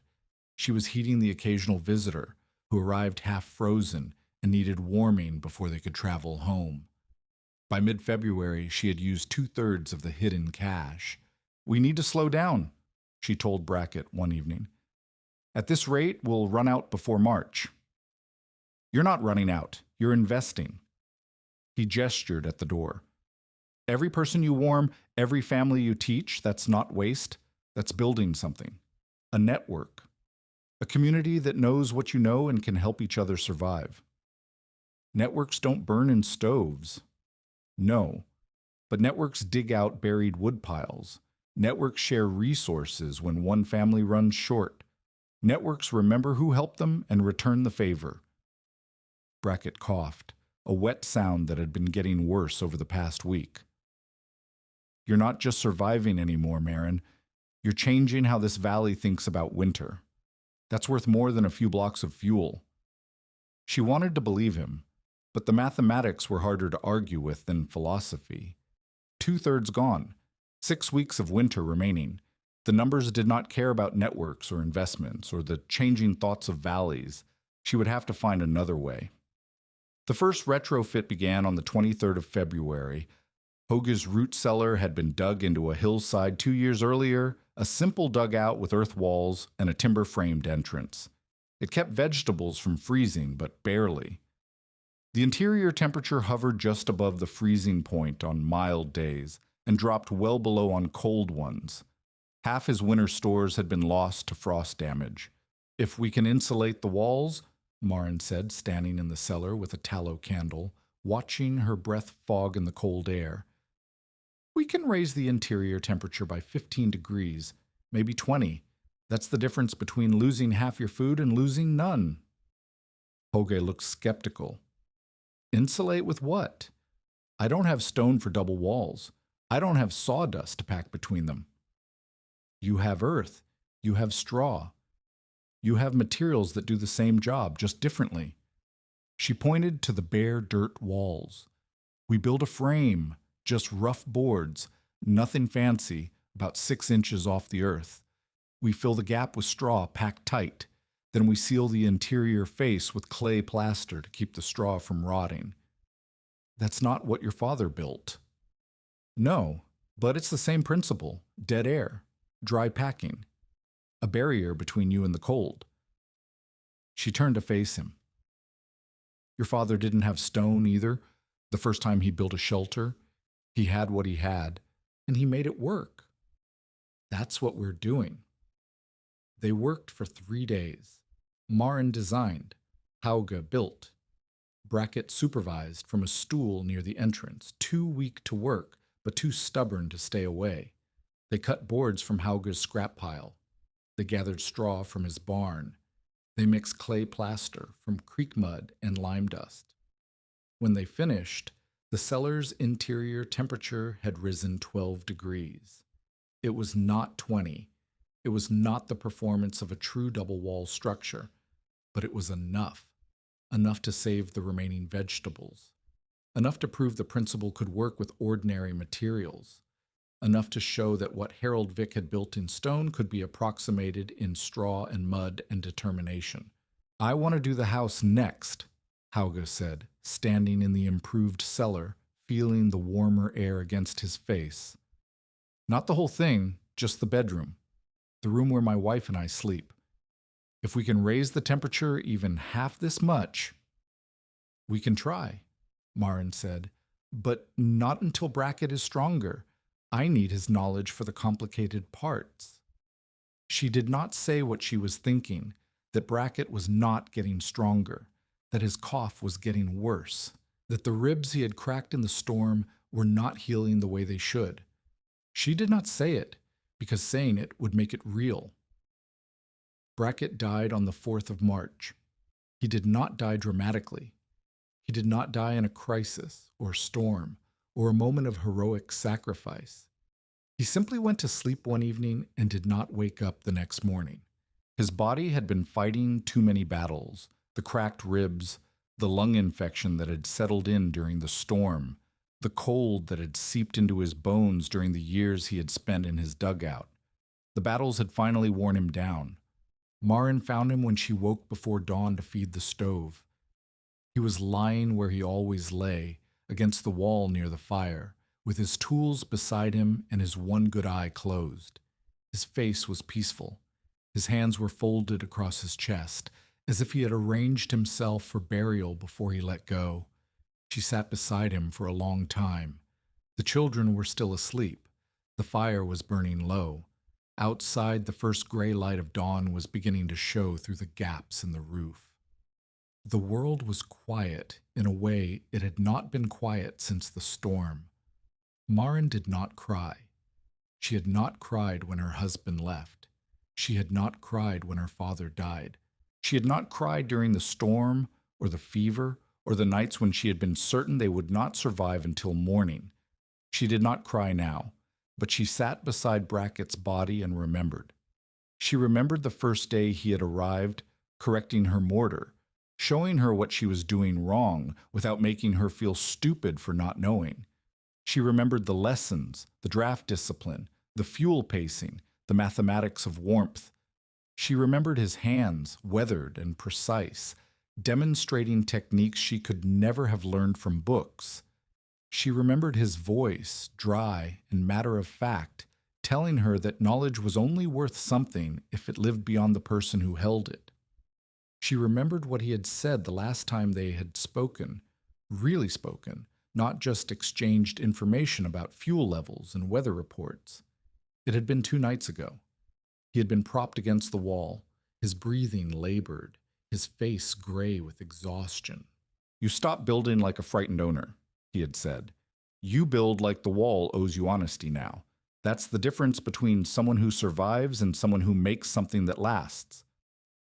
She had not understood what he meant. She thought she understood now. A wall that owed you honesty was a wall you knew completely, its strengths, its weaknesses, its limits, its capabilities. It was a wall you could trust because you had tested it, measured it, pushed it to its breaking point, and learned where that point was. It was a wall that would tell you the truth about what it could and could not do because you had built a relationship with it based on respect and understanding. Brackett had taught her to build walls like that. Now she would have to finish the work without him. They buried him on the hillside behind Hauge's claim, where the ground was soft enough to dig and the view stretched across the valley to the distant line of the creek. Hauge helped dig the grave. Voss came to say words over the body, not religious words, just words about a man who had built things that lasted and taught others to do the same. Maren stood at the graveside and did not speak. There was nothing she could say that would match what Brackett had given her. Words were not enough. But when the grave was filled and the others had left, she stayed. She knelt in the cold mud and pressed her hand against the mounded earth. "I'll pass it on," she said quietly. "Everything you taught me, everything you knew. I'll make sure it doesn't die with you." The wind blew across the hillside, carrying the smell of snow and distance. Maren stood and walked back down to the valley, to the stone silo that had saved her life, to the work that remained to be done. The thaw came in the 3rd week of March. It started slowly, a softening of the hard-packed snow, a dripping from the eaves of buildings, a sound like breathing as the frozen ground began to exhale. Then it accelerated. Streams appeared where drifts had been. The creek rose and flooded its banks. The roads, buried for months, emerged as rivers of mud. And with the thaw came something Maren had not expected: demand. The families she had taught during the winter began returning, not for survival advice, but for building help. The Hendricksons wanted to add an insulated cellar to their claim. The Olmsteads wanted to rebuild their collapsed roof with better support and draft control. The Fishers wanted to retrofit their frame house with the straw and clay insulation Maren had developed for Hauge's root cellar. "We don't have money," they said, "but we have labor. We have materials. We have time now that the crisis is past." Maren organized the work. She designed. She supervised. She taught the way Brackett had taught her, not through lectures, but through demonstration, through hands-on practice, through the slow accumulation of skill that came from doing a task over and over until your body knew it without your mind having to guide. The retrofit spread. 1 cellar became 3. 3 became 7. Word traveled beyond the valley to claims and settlements Maren had never visited, and strangers began arriving with questions, with proposals, with requests for help. "You're building a business," Hauge observed one evening. They were standing in his newly insulated bedroom, feeling the warmth that the straw-packed walls held even without a fire. "Whether you meant to or not. I'm not building a business. I'm teaching what I know." "Same thing in the end." He ran his hand along the clay plaster, testing its smoothness. "People pay for knowledge. They pay for skill. They pay for the ability to survive when everything else fails. You have something they want. That makes you valuable." Maren thought about Brackett, about what he had said about knowledge living beyond the person who held it. She thought about her father, who had understood walls but had kept his understanding to himself until it almost died with him. "I don't want to charge people for survival," she said. "That's what Red does. That's what made him—" She stopped, searching for the right word. "What made him the kind of man he is? Red charges people because he knows they have no choice. You'd be different. You'd be charging for improvement, not desperation. There's a difference." Hosier paused. "And anyway, you need money. Your fuel reserves are almost gone. Your children need food. You can't live on principle." He was right. She knew he was right. But she could not shake the feeling that turning her knowledge into commerce would change something fundamental about what she was trying to do. "Let me think about it," she said. The secondary crisis arrived on the 8th of April. A family named Torvik, new to the territory, settled the previous autumn on a claim 5 miles northwest, sent a boy running to Maren's silo with a message. Their youngest child, a girl of 3, had developed a fever. The fever had worsened.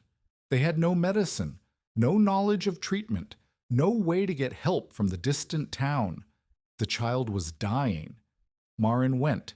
She did not have medical training. She did not have supplies. She did not know anything about treating sick children except what she had learned during Ole's fever in the storm: keep them hydrated, keep them warm but not hot, watch for signs of crisis. But she went because no one else would, because the Torviks had no one else to call, because refusing to help was something she could not bring herself to do. The Torvik claim was rough, even by frontier standards. A sod house with dirt floors, a roof that leaked in 3 places, no insulation to speak of. The interior was barely warmer than the outside air, despite a fire burning in a makeshift hearth. The child was worse than Maren had expected. Her skin was gray, her breathing shallow, her eyes unfocused. The fever had climbed so high that her body had stopped fighting. No sweating, no shivering, just a terrible stillness that meant something was badly wrong. "How long has she been like this?" Maren asked. 3 days. The mother's voice was hollow, defeated. "She was fine, and then she wasn't. We've tried everything we know. She stopped, unable to continue. Maren knelt beside the child and felt her forehead. Hot. Too hot. The same burning heat she remembered from Ole, from the night she had fed fuel into the fire until the silo was warm enough to break a fever. But the Torvik house was not warm. The Torvik house was barely holding back the spring chill. The fire in the hearth was smoking badly, half the heat escaping through a cracked chimney. The child's body could not fight the fever because the environment was fighting against recovery. "We need to warm this room," Marin said. "Properly. The child needs to sweat, and she can't sweat if she's using all her energy just to stay warm. We have no more wood. We burned everything we could find." Marin looked around the sod house. Dirt walls, rough timber framing, a roof of straw and earth. Not stone, not insulated. Nothing like what she had.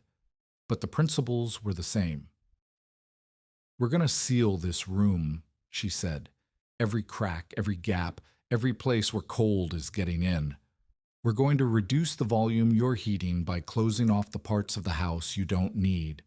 And we're going to make what fuel you have left work harder than it's ever worked before." She worked through the night. She sealed gaps with mud and rags. She hung blankets across doorways to create smaller, more manageable spaces. She rebuilt the failing hearth, redirecting the smoke, improving the draw. She taught the father how to bank a fire so it burned slow and steady instead of hot and wasteful. By morning, the interior of the sealed room had climbed 15 degrees. By afternoon, the child had begun to sweat. By evening, the fever had broken. The mother wept. The father stood in the doorway of the sealed room and stared at the warmth they had not known was possible, and he wept too. "How did you do this?" he asked. "We had nothing. We had no fuel, no materials, no—" "You had the same things I had when I started," Marin said. "You had a problem.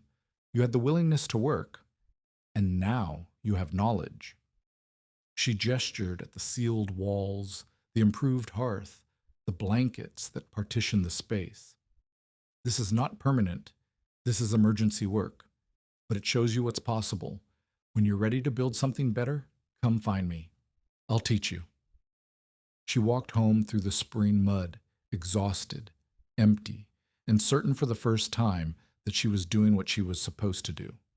Red made his move 2 weeks later. He came to the silo in his wagon, dressed in his good wool coat, with his driver and a man Marin did not recognize. He did not dismount. He sat in the wagon seat and looked down at her with an expression that was trying very hard to seem pleasant. "Mrs. Vick, I see you've been busy." Marin was patching mortar on the exterior wall. She did not stop working. "Mr. Red, the whole valley is talking about you. The woman who saved the Engen boy. The woman who taught the Hendricksons to survive. The woman who healed the Torvik child." He smiled, showing teeth. "Quite a reputation you've built." "I've done what I could." "Yes, you have." He leaned forward in the wagon seat.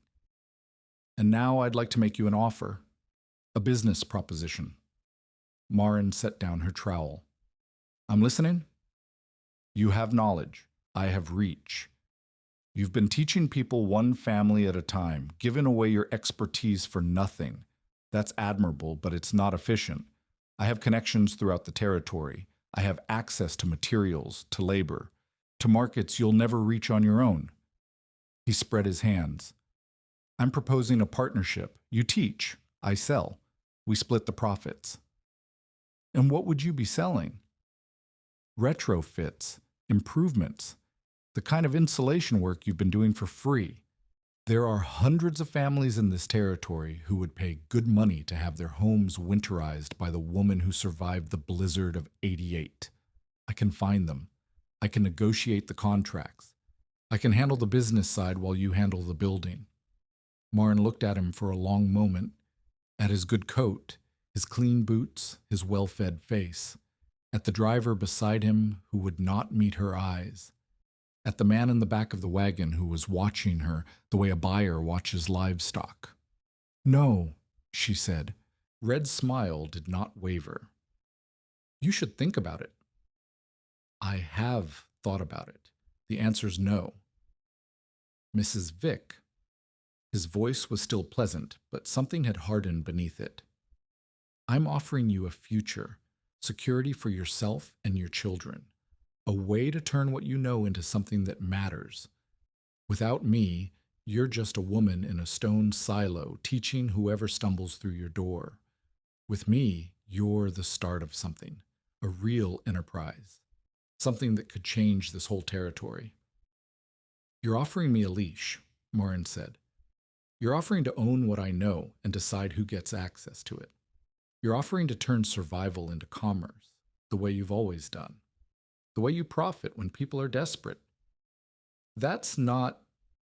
The answer is no, Mr. Red. Today, tomorrow, every day you ask, the answer is no.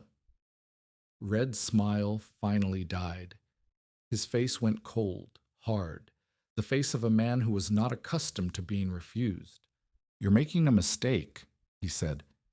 You think you can do this alone? You think you can teach the whole valley, one family at a time, without anyone's help? But I have resources you don't have. I have influence you don't have, and I have patience. He gathered his reins.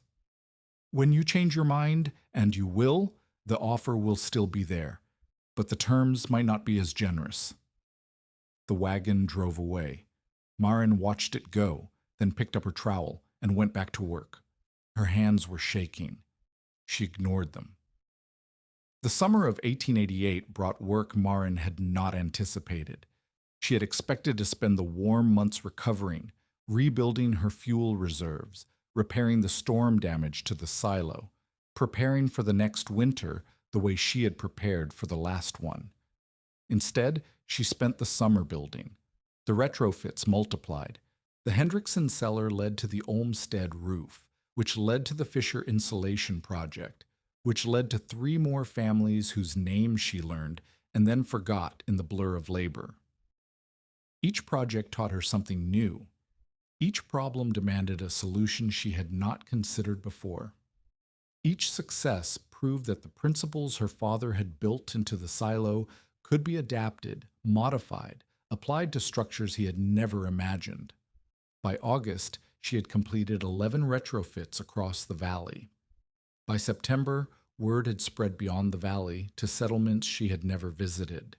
By October, people were arriving from 50 miles away, traveling for days to ask the woman in the stone silo how to survive winter. Marin did not charge them. She could not bring herself to put a price on survival, not after everything she had seen, the frozen children, the desperate families, the people who had died because they did not know what she knew. But she accepted trade, labor for labor, materials for materials, a day of work on her property in exchange for a day of teaching on theirs. It was not efficient, it was not scalable, but it was honest.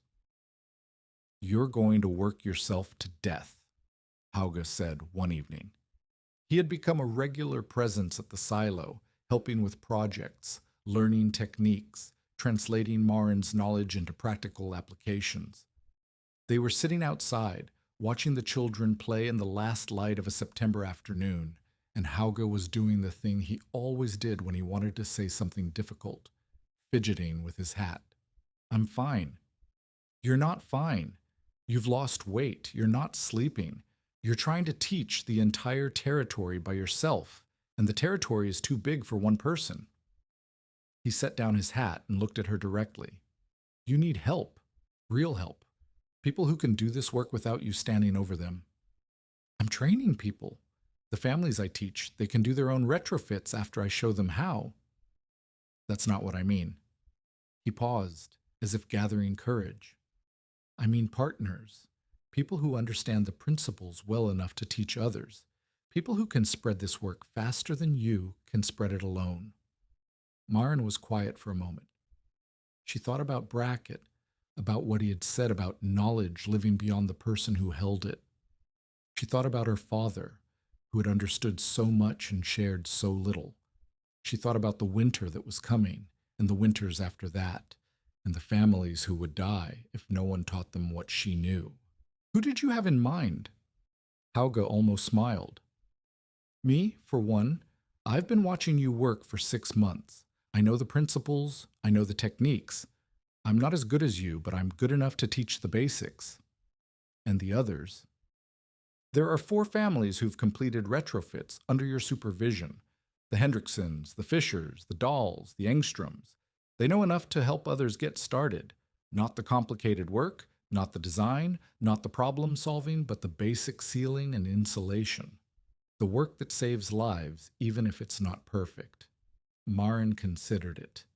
A network, Brackett had called it. A community that knows what you know and can help each other survive.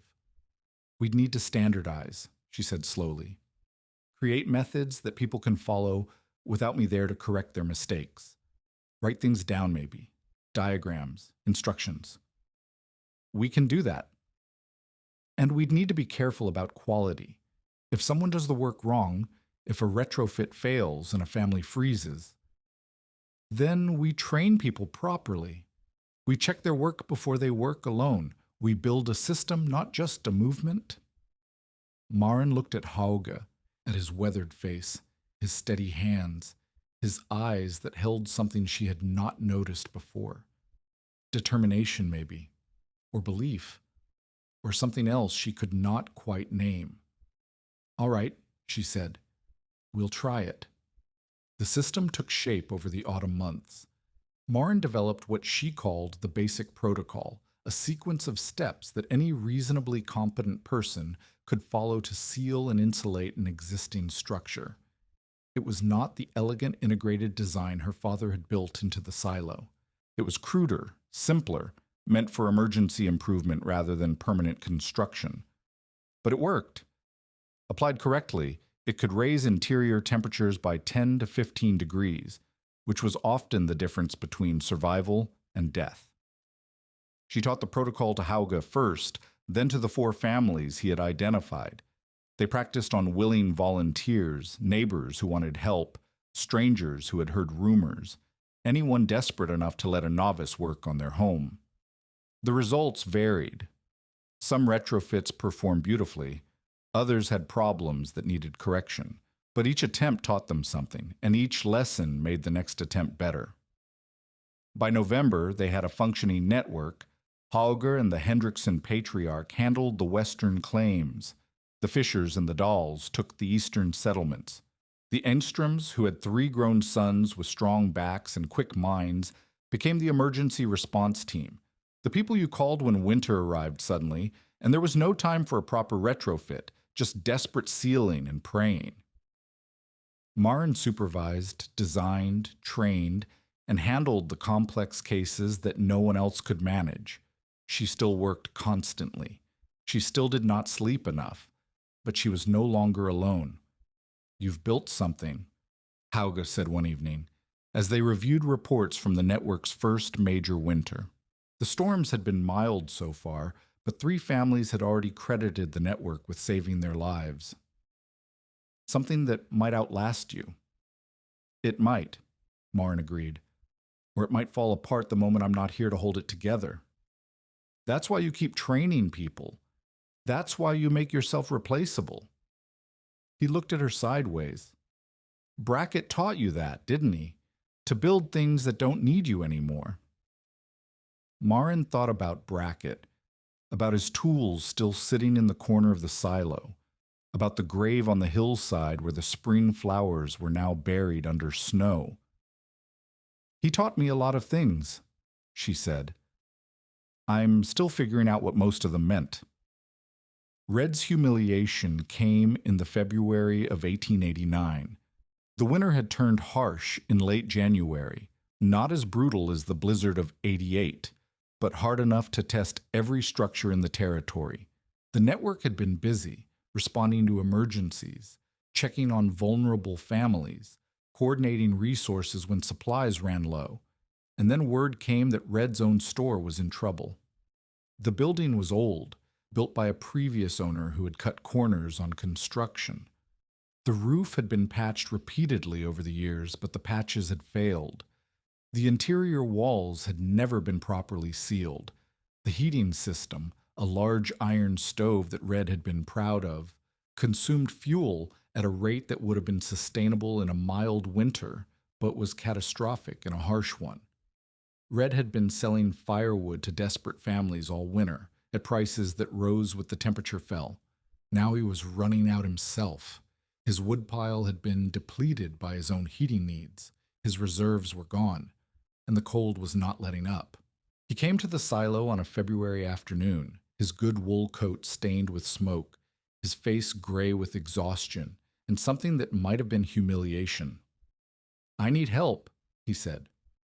Marn was working on a design for a new project, a proper double-wall structure that could be built from the ground up, not just retrofitted onto existing buildings. She set down her pencil and looked at him. "Help with what?" "My store. The heating is failing. I've been burning everything I can find, but the cold keeps getting in faster than I can push it out." He swallowed hard. "I've got 6 people living in that building right now. My family, my workers. We can't stay warm." Marin remembered what he had said when he first came to this silo more than a year ago.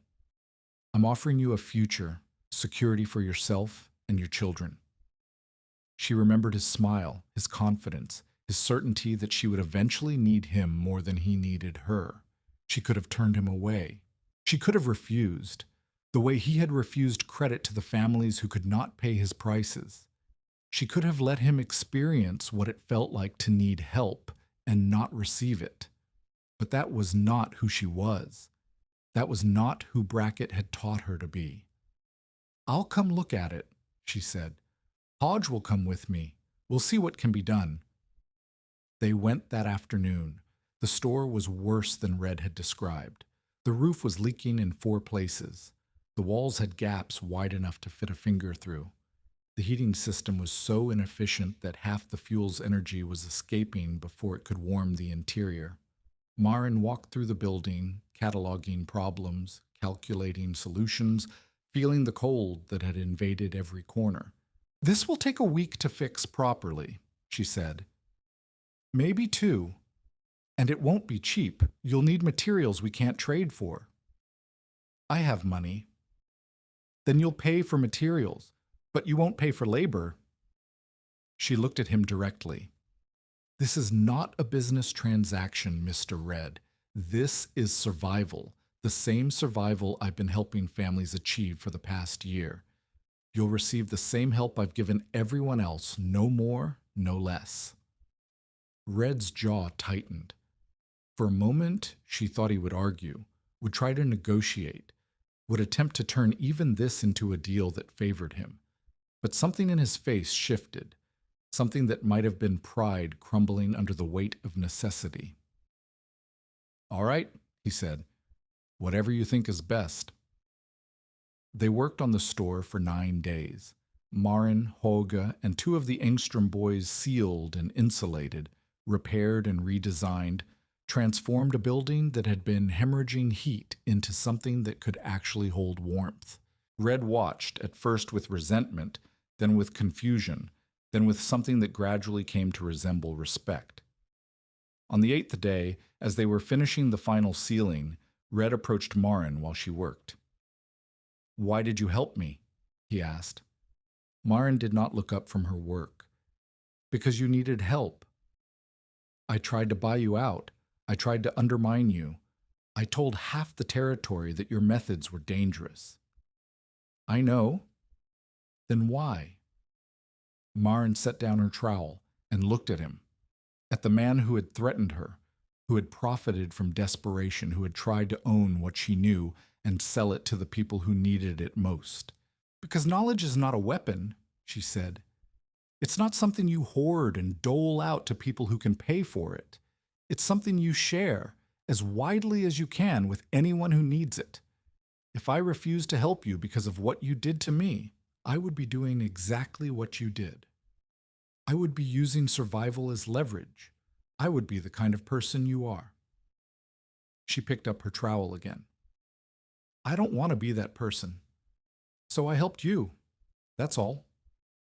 Red was silent for a long moment. Then he nodded once, turned, and walked away. He never tried to buy her out again. He never spread rumors about her methods. He never attempted to profit from her knowledge without contributing to its spread. He simply became one more person in the territory who knew that when winter came, there was a woman in a stone silo who could teach you how to survive.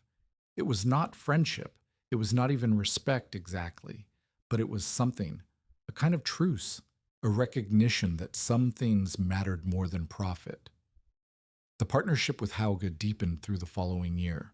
It was not romantic, not at first. It was practical.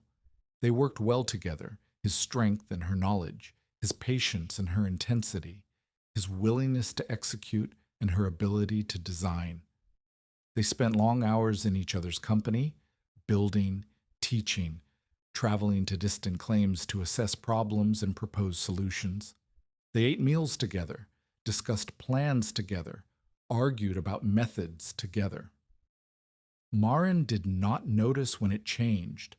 Perhaps it changed gradually, so slowly that the shift was invisible until it was complete. Perhaps it changed all at once, in a single moment she could not identify. But by the autumn of 1889, she knew that what she felt for Hauge was no longer simply professional appreciation. He asked her in October. They were standing on the hillside behind his claim, near the grave where Brackett was buried, looking out over the valley where the first frost was silvering the grass. The children were playing near the creek, Sina tall and competent at 9, Ole sturdy and laughing at 6. The silo was visible in the distance, smoke rising from its chimney, the stone walls solid against the autumn sky. "I want to build something with you," Hauge said. "Not just retrofits, not just a network, something permanent, a life." Maren looked at him, at his weathered face, his steady hands, his eyes that held something she had learned to recognize over the past 2 years. Not just determination, not just belief. Love, maybe. Or something close enough to love that the difference did not matter. "I'm not an easy person to build a life with," she said. "I work too much. I don't sleep enough. I care about walls and insulation and draft control more than I care about." She stopped, uncertain how to finish the sentence. "I know," Hauge said. "I'm not asking you to be easy. I'm asking you to be mine." She thought about it for a long moment, about what it would mean to share her life with someone, about what it would mean to have a partner who understood her work, who could help carry the weight of it, who would not resent the hours she spent teaching and building and traveling. "Yes," she said, "I'll be yours." They married in November, in a small ceremony at the silo attended by the network families and a few neighbors who had become friends. Voss came, and the Hendricksons, and the Engstroms. Even Red came standing at the back, not speaking, but present. That night, after everyone had left, Maren stood outside the silo and looked at the stars. The air was cold, the kind of cold that would deepen through the winter, the kind of cold that killed, but she was not afraid of it anymore. She had learned its language. She had built structures that could withstand it. She had taught others to do the same. She went inside, where Hauge was waiting, where the children were sleeping, where the fire was burning in the stove her father had designed for. She went home. The years that followed compressed into a rhythm of seasons and work. They built a proper house beside the silo, not large, but solid, with double walls and insulated cavities and a fuel reserve that would last through any winter. They raised the children, who grew into competent young adults who knew how to seal a gap and bank a fire and calculate fuel consumption. They trained dozens of builders who trained dozens more, until the knowledge spread across the territory like water finding its way through cracks. Maren designed, Hauge built. The network grew. By 1895, the valley had not lost a single family to winter exposure in 4 years. By 1900, the techniques Maren had developed were being taught in 3 territories, copied and adapted and improved by people she had never met.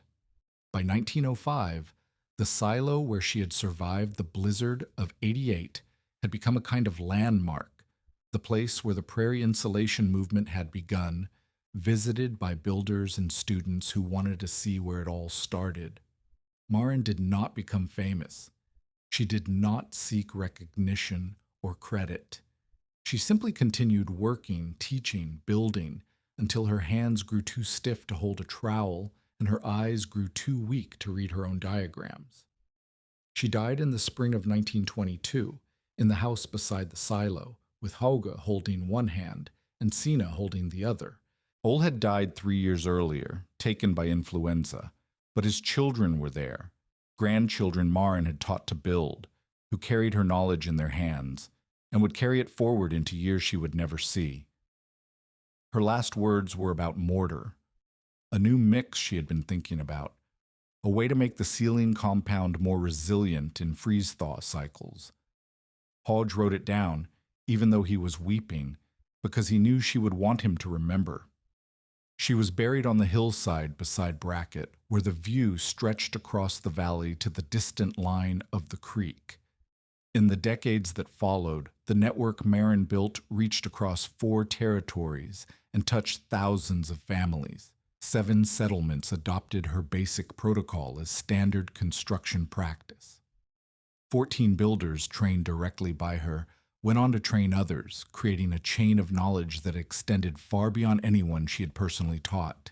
The stone silo where she survived the blizzard of '88 still stood, maintained by her descendants, visited occasionally by people who wanted to see the place where a woman with $5 and 2 children had refused to die. Maren Eversdatter Vick lived out her years on the claim her father had left her, in the house she built beside the ruin he had transformed into something extraordinary. She raised 2 children who survived into adulthood. She taught a valley how to hold warmth in a cold country.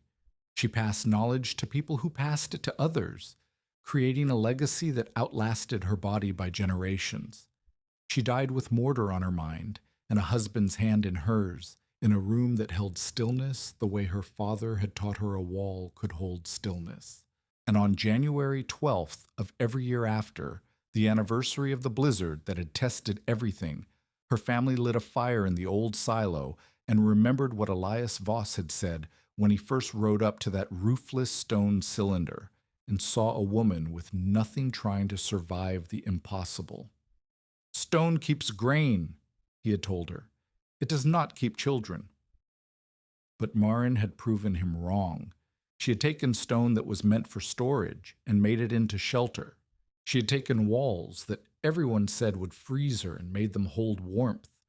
She had taken a father's hidden gift, the packed fuel, the double cavity, the stillness built between the stones, and she had learned what it meant and taught others, and watched the knowledge spread until it saved lives she would never count. The silo still stands. The fire still burns. And in the wall where the hatches were cut, you can still see the marks where Maren Vick reached in and pulled out the fuel that kept her children alive through the worst night of the worst storm anyone could remember. Stone kept heat only because she learned what her father had hidden between it.